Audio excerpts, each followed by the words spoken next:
Got some sand fleas going down to the bottom. We're gonna see if we can drum up any action right now. Fishing the Salt X 6000 on the Carbon Shield Blue Water Series, the 7.5 footer. So once it gets down to the bottom, it's pretty easy. Pretty easy thing we got going on here. Hit bottom, just gonna close the bail, take a nice little seat, and wait for a little tap. And try to do this unedited. Oh, there we go. Get him going. Oh, I pulled the hook. I blew it. I blew it. So it won't be a first take success. This is gonna be take two we got going on right now. Pop a couple more sand fleas on the hooks.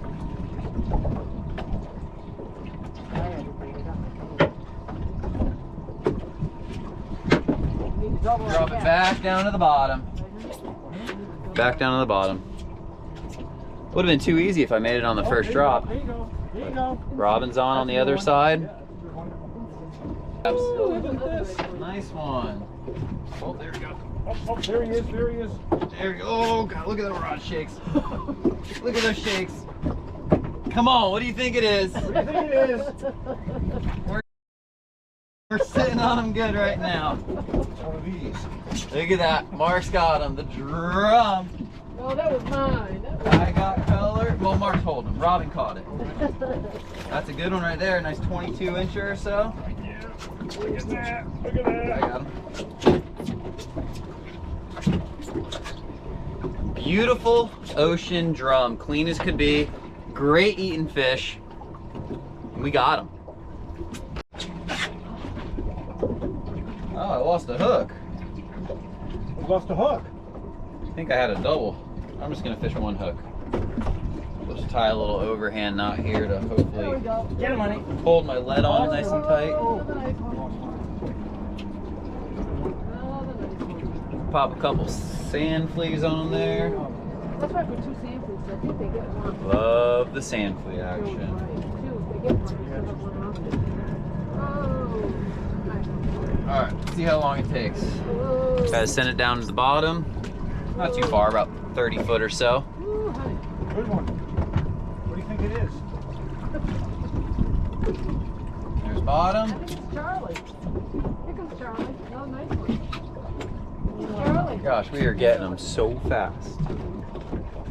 Only keeping the right size that we want. Not too big, not too little. Drum have a slot size, so you can keep a 40 pounder, 60 pounder, 80 pounder if you want. I don't recommend it. I have kept a couple big ones a while ago and not as good. A lot of red meat in there. You're gonna end up cutting out so much bloodline. Better off just keeping a smaller one. I think the ideal size is anywhere from like 20 to 30 inches, and the slot size tops out at 24, but you are allowed one over. So 30 incher, no problem, but ideally like a nice 22 inch fish is what you're wanting to catch. I'm not even getting them right now. Oh my gosh.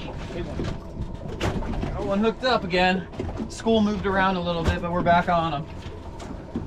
Fishing them with almost no drag. Give them a little bit, but there's always Goliaths around the jetty, so you never know. That's a good one. Got another one right around the 24 inch size. Maybe a 23. 22, 23 incher right there. Black drum, baby. Look at that guy. One, two. Clean they are too, huh? 23. Yeah, all I'm using is fleas. Yeah. All right. All right, so we're still looking for a couple more drums. Send it back down to the bottom. Just want to take a second to get down there. Double. And if we're lucky, 15 or 20 seconds later, we'll have a nice black drum on.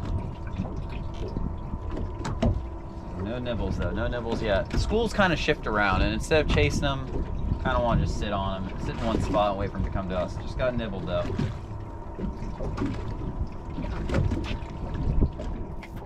Could be sheep's head and stuff down there too, and I got bigger hooks. Ideally, Oh boy. if I use a smaller hook, probably get the sheep's head and stuff, but I like having the big hook to be able to pull on the drums hard. They got big mouths, they're sucking in the whole bait, they're not really nibbling on it.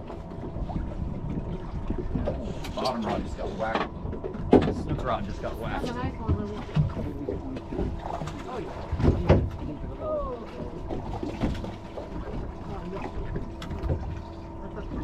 That's Joey's call on this. I'm gonna measure it. This one's on. There we go. There we go, this one's on. That's a nice one. Oh yeah. Feels like a decent fish. And you can hold him for a minute before you throw him back. Decent fish, decent The fish. bigger one. They live for a little bit. Mmm. You know Alright, what I mean? I see him. Joey 18 and a half one going. Yeah, we'll let that one go. Only keeping the big ones. That's a good one right there. Oh, that's a good. There we go, Joey. Good job. That's why I like those bigger hooks. That's that Saltex circle hook 7/0s. No? Yeah. Anything in the morning. 3 more drum is what we're looking for.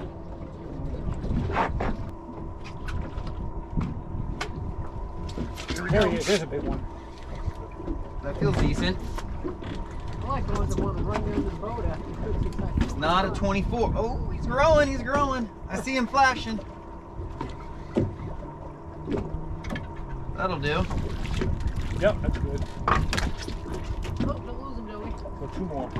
Oh, yeah. Drum, baby. There he is. Well, it did not take long to get our limit of drum today. But now that we got the limit, we're gonna send the camera down there. I had some NASA engineers design me a rig for my camera, and this is what they came up with. Duct tape, lead, and fishing line. I just hung it off the side of the boat, it looked right. But now we're gonna drop it down all the way to the bottom, and hopefully we see some of those drum. It'll be pretty cool. This is the Insta360 camera. Editing it is a little bit of a learning curve if you've never done it before, but turns out with some really cool style footage. I mean, look at that thing. Theoretically, that's how it should hang down there. Okay, starting record.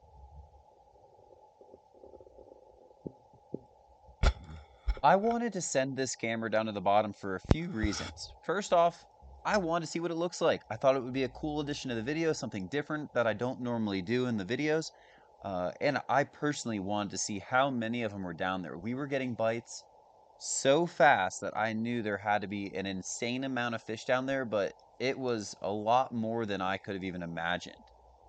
Now, besides the coolness factor of it, being able to see what it looks like below the surface gives you a much better understanding for the area you're fishing.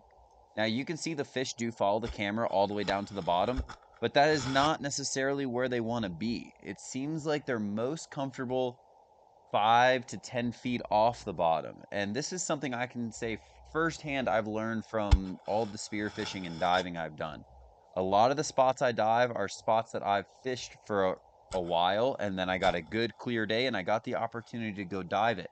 And I can't tell you how many times I thought I knew a spot until I got in the water and dove it. And it was just totally different, and I was able to fish the spot even better next time. Now, obviously diving it is a great way to see it, but not all spots are easy to dive, and on days like this you can see the water's pretty dirty. This would be not a very fun, friendly dive. This would be a very eerie, scary dive is what I would call it. So having the 360 camera gives you the opportunity to see what it looks like down there. I have dropped it down offshore and seen what different parts of the reef look like, and same thing, I've learned stuff just from doing that. Now, the 360 camera, what it is, essentially the one I'm using, it's 2 cameras, it's 2 memory cards, and it's all edited together. Now, you can see the seam, and that's because it's in the water housing. When it's not in the water housing, it's almost seamless, but in the water housing, you do see the seam a little bit, but it's still pretty amazing the way that this all works, and the editing process of it, it's pretty easy once you get over the initial learning curve. I could not have been happier with the way it turned out. Tons of drum. We could have kept catching, I don't even know how many. I mean, we got our limit of drum in probably 30 minutes, 45 minutes, while throwing back fish that were keepers, but not the right size keepers. We wanted those good ones like I was talking about in the beginning of the video. So there you have it. Some 360 underwater footage of a pretty beastly sized school of black drum. And let me know what you think of this style of footage. If you like it, I'll try it again. I'll drop it down on more spots. And you just gotta know, anytime you're dropping something in the ocean, you gotta be willing to never get it back, because that's the way it normally goes. But luckily this time we got the camera back and got the footage for you.